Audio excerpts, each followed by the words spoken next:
Assalamualaikum, selamat pagi semuanya. Tetap semangat ya, dan semoga semuanya selalu dalam keadaan sehat ya. Hari ini kita sudah memulai tema baru, yaitu tema 5. Temanya tentang cita-cita. Seru sekali untuk tema kali ini. Sebelum kita lanjutkan, alangkah baiknya jika sebelum memulai belajar kita berdoa terlebih dahulu. Mari kita berdoa bersama, berdoa sebelum belajar. Bismillahirrahmanirrahim. Raditu billahi rabban wa bil islami dinan wa bi Muhammadin nabiyyan wa rasulah rabbi zidni ilma warzuqni fahma. Amin ya rabbal alamin. Oke, terima kasih. Sebelum kita lanjutkan belajarnya, boleh ucapkan selamat untuk yang sudah menyelesaikan dari tema 1 sampai tema 5 yang sudah keren sekali dan sudah mengirimkan hasil belajarnya. Nah, di tema 6 kali ini kita akan belajar tentang cita-cita. Kita bermain dulu ya. Permainannya dengan gerakan tangan. Nah, sudah pernah. Nah, kita akan ini tembak ya, dan bergantian sambil nyanyi ya. Oke, lagunya kita lagu berbakat dari saja yang semuanya pasti. Oke, sudah siap? Oke, ini ya. Ini sudah ada masih lupa. Oke, kita mencoba bersama-sama sambil nyanyi. 1, 2, 3. Dalamku ada 5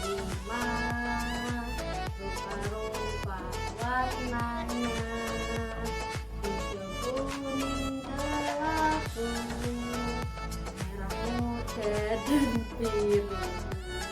Meletus balon hijau dan hatiku sangat kacau. Balonku tinggal 4, dipegang erat-erat. Hampir salah. Oke, semoga teman-teman pas mencoba di rumah itu benar ya, dan lebih cepat malah lebih bagus, karena ini bisa melatih fokus kita dalam belajar. Oke, karena kita sudah tersenyum semua, akhirnya kita sudah siap untuk belajar, dan mari kita langsung buka bukunya.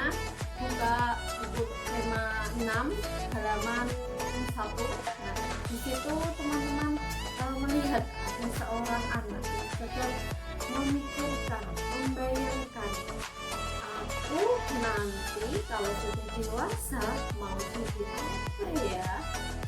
Cita-citaku ingin menjadi. Teman-teman mau menjawabnya? Oke, jawabannya ternyata berbeda-beda. Ada yang menjawab ini ya, jadi dokter ya kan. Nah, ada yang menjawab ingin jadi pilot, ada yang ingin menjawab menjadi arsitek, menjadi desainer, menjadi saudagar. Nah, ternyata jawabannya teman-teman macam-macam. Oke, semuanya itu keren. Teman-teman sudah memiliki cita-cita ya. Nah, kali ini kita akan belajar yang ada kaitannya dengan cita-cita. Kita nanti akan belajar di 3 materi, bahasa Indonesia, IPA, dan juga SDKT. Untuk yang pertama kita akan belajar tentang puisi. Ini akan mencoba membacakan puisinya yang berjudul cita-cita ya. Oke, simak ya. Anganku melayang ke masa depan. Aku ingin menjadi seorang guru adalah pejuang ilmu di garis. Guru tanpa pamrih dan berdiri. Aku akan berusaha mencapai cita. Takkan lelah aku mencapai. Tak akan aku berpangku tangan demi tercapainya. Itu puisinya tentang cita-cita ya. Puisi itu juga ada maknanya, ada ceritanya, ada maknanya yang di dalamnya itu, tapi bukan seperti cerita. Nah, seperti apa sih berarti puisi itu? Nah, untuk tahu bagaimana ciri-ciri puisi itu, teman-teman silahkan mencoba dulu sebelum Bu Lina menyampaikan ciri-cirinya itu apa. Teman-teman boleh menjawab pertanyaan itu yang ada hubungannya dengan ciri-ciri kita. Nah, pertanyaannya ada di halaman berikutnya, halaman 3. Contohnya ya, apakah kamu menemukan bahwa teks tersebut terdiri dari kumpulan kata-kata yang tersusun menjadi baris? Nah, apakah di puisi itu ada baris-barisnya, ada kata-kata dalam satu baris? Ada ya. Nah, berarti puisi itu terdiri dari baris. Nah, ada barisnya, berapa baris? Nah, yang selanjutnya teman-teman boleh menjawab dulu. Lina kasih waktu, terus nanti kita simpulkan bersama-sama ciri-cirinya apa ya. Oke, silahkan mencoba dulu menjawab pertanyaan tersebut. Oke, teman-teman sudah berusaha menjawabnya ya. Jadi ternyata dari pertanyaan tersebut dapat disimpulkan tentang ciri-ciri puisi. Yang pertama, puisi itu terdiri dari baris atau barisnya ya.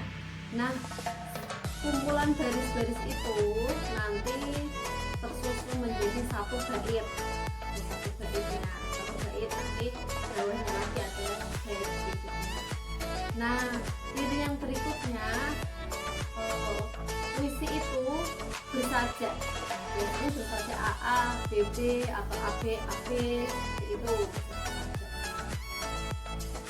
Kemudian apa lagi sih yang perlu diperhatikan dalam membuat puisi? Misalkan nanti teman-teman membuat puisi tentang cita-citanya masing-masing. Nah, ternyata puisi itu pemilihan katanya harus indah. Kita sebutnya sebagai diksi.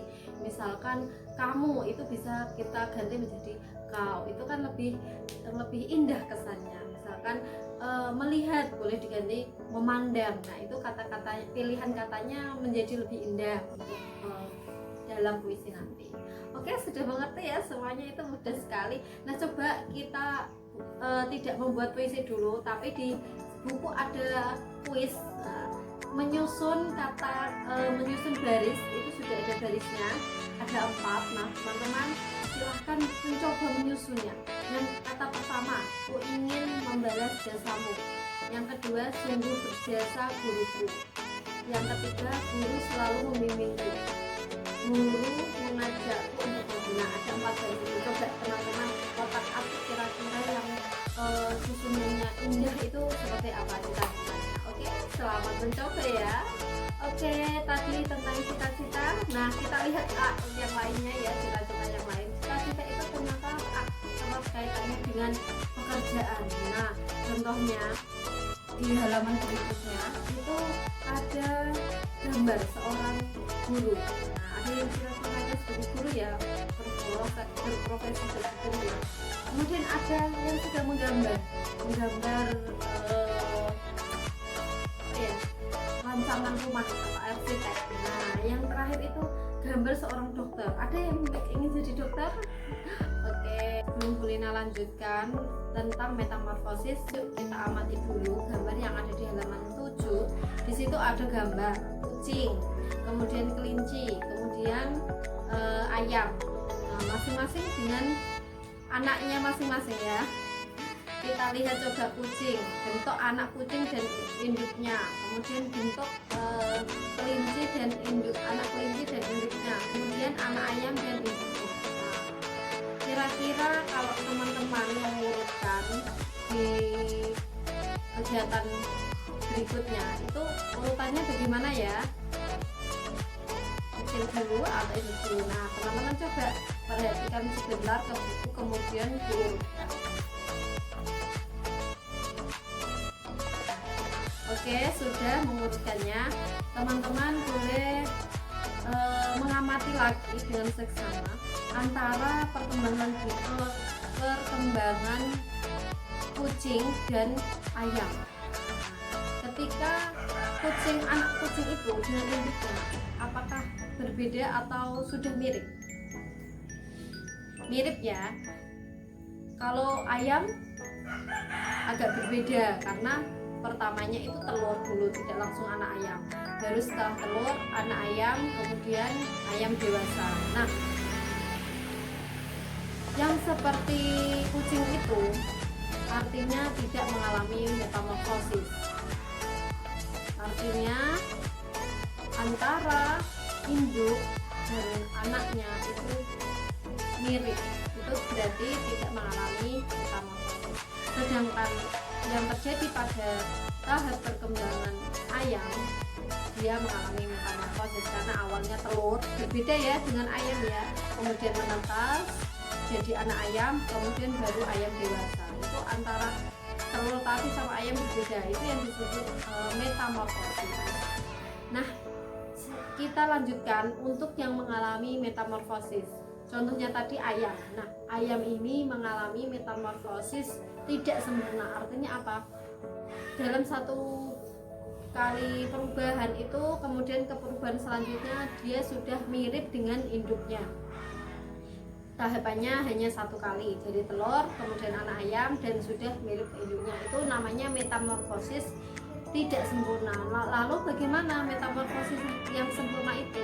Metamorfosis yang sempurna itu terjadi apabila setiap tahapan perkembangan yang dilalui oleh hewan tersebut sampai fase dewasanya itu mengalami perbedaan atau berubah-ubah, sangat beda sekali. Contohnya ya, Belina ambil tentang kupu-kupu. Nah, kupu-kupu itu awalnya telur, kemudian menetas menjadi ulat. Ulat makan daun ya. Nah, kemudian ulat itu akan berdiam diri menjadi kepompong. Itu tidak mati loh, itu hanya tidur istilahnya.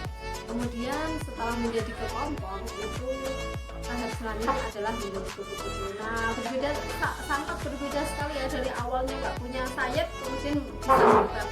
Itulah yang disebut metamorfosis sempurna.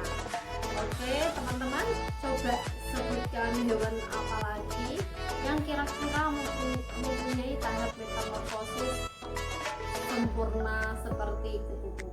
Oke, kalian sudah belajar dengan keren tadi ya, sudah bisa menemukan jenis-jenis hewan yang mengalami metamorfosis, tidak mengalami metamorfosis. Keren sekali. Kita lanjutkan belajar kita dengan lebih seru lagi dengan menyanyi. Tetap ada kaitannya dengan tadi ya. Nah, kita akan menyanyi dengan judul lagu Kupu-kupu yang Lucu. Sudah ada yang bisa? Nah, satu lagi nanti lagunya, tidak hanya kupu-kupu yang lucu tapi juga tik-tik-tik bunyi hujan. Nah, kita langsung saja kita putar lagunya, kita nyanyikan bersama-sama. Sudah hafal lagunya? Nah, teman-teman merasakan perbedaan dari kedua lagu tersebut? Belum ya? Nah, dua lagu tersebut itu mempunyai tempo yang berbeda. Masih ingat ya tempo ya, cepat lambatnya lagu. Ternyata tempo itu bisa menggambarkan suasana atau kesan yang disampaikan oleh sebuah lagu. Misalnya tempo yang lambat, tempo lambat itu mengesankan bahwa lagu itu sedih suasananya, atau haru, atau syahdu, itu tempo yang lambat. Tempo sedang itu tempo yang menggambarkan suasana senang, gembira, ceria. Nah, kalau tempo yang cepat itu menggambarkan semangat, heroik. Kalau biasanya terdapat pada lagu-lagu perjuangan yang memberikan semangat kepada para pahlawan gitu ya. Nah, kira-kira dari lagu yang lucu itu temponya apa ya? Lambat? Lambat atau sedang? Nah, benar. Kupu-kupu yang lucu itu temanya lambat, tapi bukan sedih, tapi suasana syahdu. Nah, sedangkan ketik bunyi hujan itu mempunyai tempo sedang. Artinya lagunya gembira, senang, hujan turun, titik-titik basah sekitarnya, gitu. Itu untuk tempo lagu.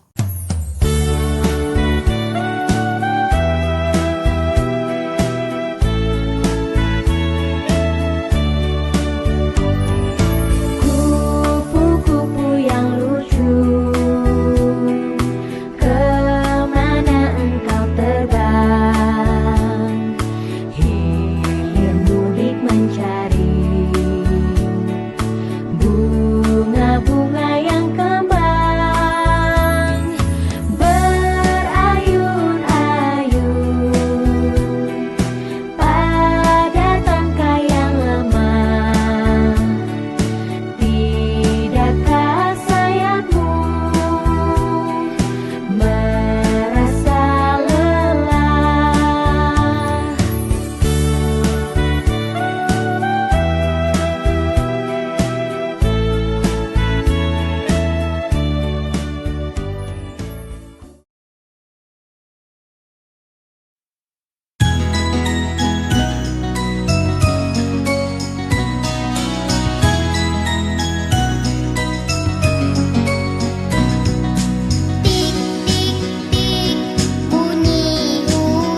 kalian menyanyikan dua lagu tersebut di video dengan tempo yang tepat ya tentunya.